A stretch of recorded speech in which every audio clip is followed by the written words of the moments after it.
Hey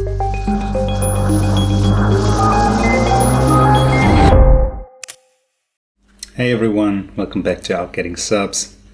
I freshly shaved, so it's time for a quick video for you guys. But before we get into the PixInsight stuff, I just quickly want to say thank you to all the members of the Discord server. Link in the description. We've grown into this 100 plus members, very helpful and very open community. And it's such fun to chat around there every day, help beginners with their problems, help even pros with their little improvements on mounts and scopes and everything. So I'm so glad this worked out. We had our 100 member celebration just some days ago. We're starting a series of live streams from our members to our members basically.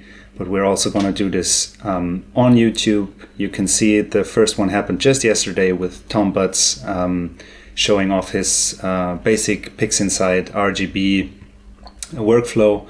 And there's going to be plenty more.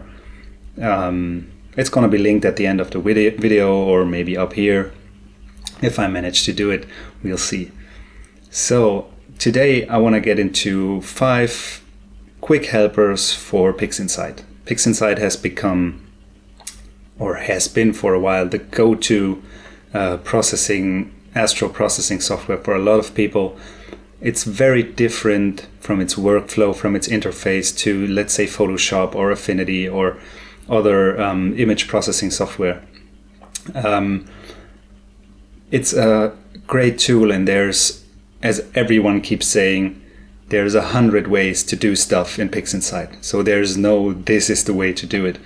But I don't want to dive too deep today. I just want to get into 5 quick and very, very helpful helpers for your PixInsight workflow. Really basic stuff everybody can do. Maybe 90% of you do this stuff already, but maybe the last 10% have a little moment of like, oh, that's the way to do it. So let's dive right into it. Here's number 1. We are in PixInsight now. I loaded an image that we will work on later, but the first thing we want to concentrate on is the creation and the organization of icons, which are basically little indicators for processes that you use on a regular basis.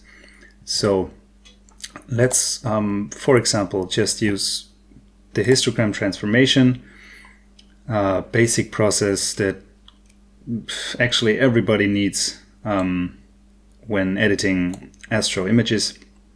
So I want this to be present. I don't want to go the way of hitting process and then looking it up here and finding it there and clicking it. I want to have it present on my surface basically. So what you can do is just drag this little triangle down here, drag it to somewhere in the gray area, and it will create this little tab. You can close this off. And now store it here on the right side. That's what I'm doing. And now when you open your session, you can load this icon. You can store multiple. We'll do that in a second. It will be here, and if you double click it, you will have your histogram transformation. Next thing you want to do is set the identifier for it. So I'm gonna just name this one histogram. So it will be here as histogram. Next thing you can do, step 2 basically, let's take another process. Let's maybe take, I don't know, the curves. Where are the curves? Curves transformation, a process that a lot of people use on a daily basis. Next thing you could do is already dial in values. So let's just make a little curve here. Again, take the triangle, drag it to the gray area. Let's rename it curves preset maybe. I don't think there can be blank spaces in the names, so this might give me an error. Yeah, invalid identifier. So you would either put it like this or an underscore. So this is my curves preset. I can close this one. This will be here forever now. If I double click it, it will instantly open the curves transformation with the preset I dialed in. So before you close your session, you want to store these in a file so you can load them for your next project. So you want to mark them all or select them all, right click and say save selected icons. And there you can save it as a XPSM file. Mine is icons, which I don't want to overwrite now. So I'm just gonna name this one icons 2, save. I can delete these. And now if I open my session and I say process icons, load process icons, I can click my icons too, and they're here, and the preset is also there. So that's a pretty easy way of building your own interface with all the processes you need. Mine looks, if I open mine, we'll see that later as well. Mine looks like this, so there's a bit more going on here. You could do plenty more, as many as you want basically. So that's it for tip number 1. Store your processes as icons and just be able to use them from here and not having to go the long way through the menus.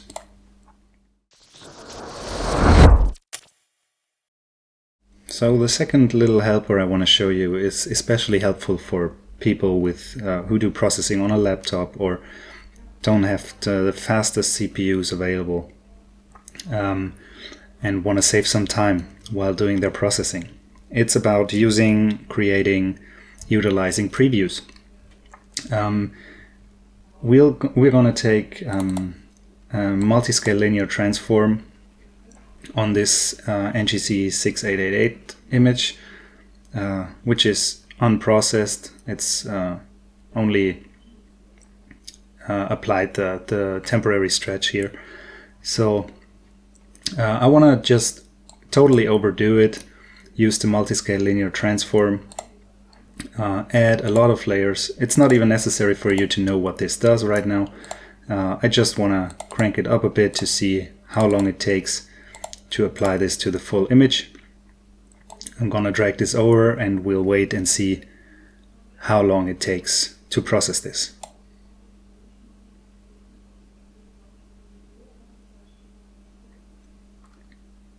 Also a nice feature that you can see what PixInsight does in the process console. So not really what I wanted, but that's not too important right now. You can estimate how long it took to do this process. It went pretty quick. I got a pretty fast CPU. All the processes can take some minutes to finish, and doing this on a slower CPU or an older laptop can be a real pain in the ass. So I'm gonna undo this. So what you want to do is use previews. The shortcut, and I think that's a shortcut everyone should just remember, is Alt and N, and it will give you this little icon on your mouse cursor, and now you can choose an area of your image. I want to include big stars, small stars, and a bit of nebulosity to see what my multi-scale linear transform does to my image. If you click this, you'll get a little preview down here. If you click it, it will just be the crop you just selected, and now you can apply all the processes you want to this little preview, and it will be way quicker and will save you a lot of time processing your full image. If you do this with a huge image, it can take very long. So it's already applied. went pretty quick. And from this little preview, I can see what it does to my big stars, my small stars, my background, my nebulosity. I can switch back and undo it and redo it and see what happened. Again, totally overdone, so it was just to illustrate the effect. But yeah, that's it for previews. The next little helper for you guys is a pretty basic one. It's the Histogram Zoom. So let's open a histogram. First thing I want to do is just make the window a bit bigger so we can see what we're doing.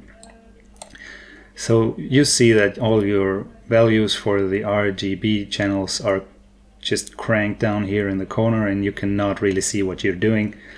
A lot of people like to apply just slide stretches and do more iterations of those.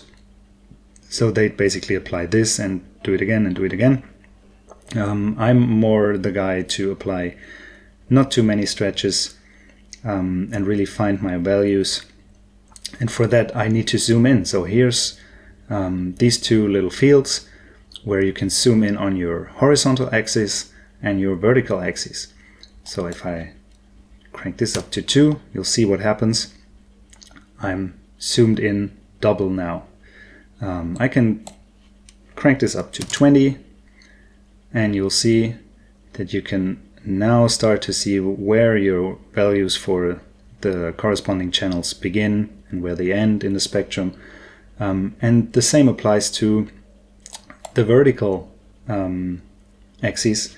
So if I put 20 in here, you'll have a 20 times zoom on the vertical axis. If I scroll down to the bottom, you can now really see really good where your values start, where they end.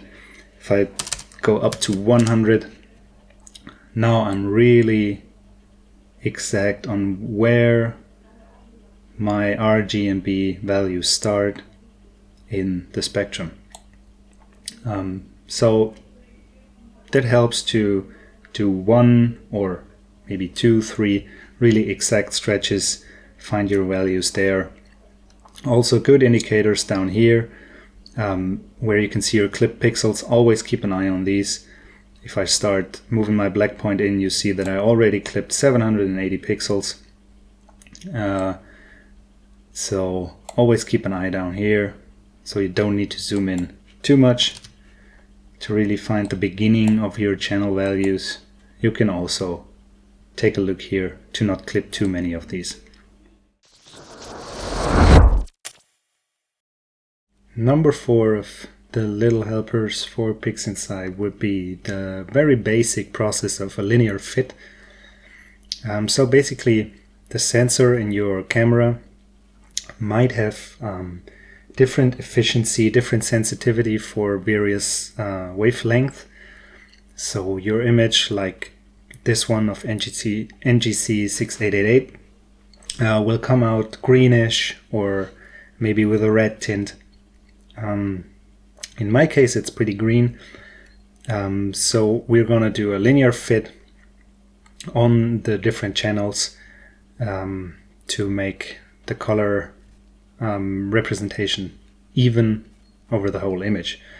So the 3 processes you will need for this are channel extraction, channel combination, and linear fit. First thing you want to do is a channel extraction. So we're going to extract the R, G, and B channel from our image. Going to drag this over here. It's going to generate 3 image files, B, G, R, RGB. So what we want to do now is take a quick look, do a stretch. It's always a good point to see if there's something wrong with one of the channels.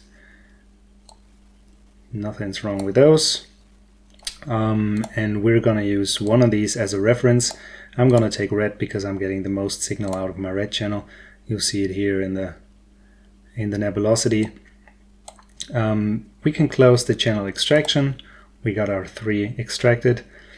We're gonna do a linear fit. As a reference for the linear fit, I'm gonna use the red channel. So we're gonna click here and select our the R image that was generated, hit OK, and apply this one to the G.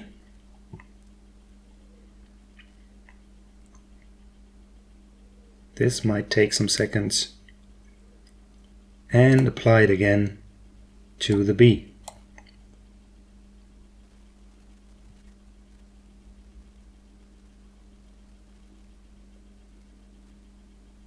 All right. So what we have now is 3 linear channels, and now we need to combine them back together, which we're going to do with the channel combination process. Basically the same as the extraction, but just the other way around. We want to combine R, G, and B. If you click here, it will automatically, if you got files laying around with the same file name and underscore R, G, or B, it will automatically use those. So you just have to click OK, hit the little circle, and if we stretch this one now, we have a linear image. There might be still some green or red areas due to the differences in the channels, but overall this is a linear image, which is a very good basis to start further processing. So the fifth and last little helper I want to talk about is the use of masks, which for me is kind of the backbone of PixInsight. It's great to work with masks, and a very easy and quick way to create a mask that you can use for further editing is the range selection process, which I have here. What it basically does is splits the image. If you're using the lightness tick box here, it splits the image into dark and bright tones, and you can basically adjust which part of the image is applied to the light or to the dark side of things. So gonna move the slider a bit, so what you're seeing is I might start do a mask for some saturation processing. I'm gonna invert the mask. So if I'd use this as a mask, everything that's white or bright is gonna be affected by the effect. All the black parts are gonna be masked. This looks pretty okay. I wanna maybe get rid of some more of the stars. Oh, there's a little nebulosity coming in from down here, which is great. Yes, please. If you think your mask is where it should be, you can start playing around with the fuzziness, which will give you a bit more gray tones as well. So not only black and white, but a bit more of the in-between, which can be great for masks. And there's a smoothness slider, so if I turn this all up, it will be a very blurred out, very smooth mask. I don't want it that smooth, but I usually tend to smoothen my masks a bit so you don't get any harsh borders in saturation or whatever you're applying. Maybe even a bit less. Alright, so good for now. This will be my mask I want to use. I'm going to apply this as a new instance. There it is. And now I'm going to drag this over as a mask. It's hidden now. I want to show it so you can see what's happening. So everything that's red is not going to be affected by the process I'm applying. Everything that's not red, not covered by red, is going to be affected. I'm going to just hide the mask again so we can see what's happening. And now let's just do a curve stretch or something to illustrate what's happening here. Turn on the real-time preview, and we're gonna just do an extreme stretch to just visualize what's happening here. Gonna apply this, and what you're seeing if I'm doing an undo redo is that these parts, like all the dark parts, are not affected by the curve stretch, and all the brighter parts are very much affected by the curve stretch. Again, it's been an extreme example just to illustrate. I'm gonna zoom in a bit more so you can see it better. Redo, there we go. A lot of saturation in the reds here now. But these parts, like the dark parts, almost stay the same. Even the bright stars are just a bit affected by it. You can see it on the blue stars here. They are getting this greenish blue halo, which would be way too much already, but just to illustrate what you can do with masks and how easy it is to create a mask with the range selection tool. So that was it with the 5 little helpers for PixInsight. I hope you found something helpful in there for your workflow. If you got any more tips in that realm, let me know in the comments. Leave a comment with feedback, what can be improved, what can be done differently. I'm always open for that. Join the Discord server, it's linked in the description. And come back for more live streams and more videos on this channel. See you in the next one. Bye.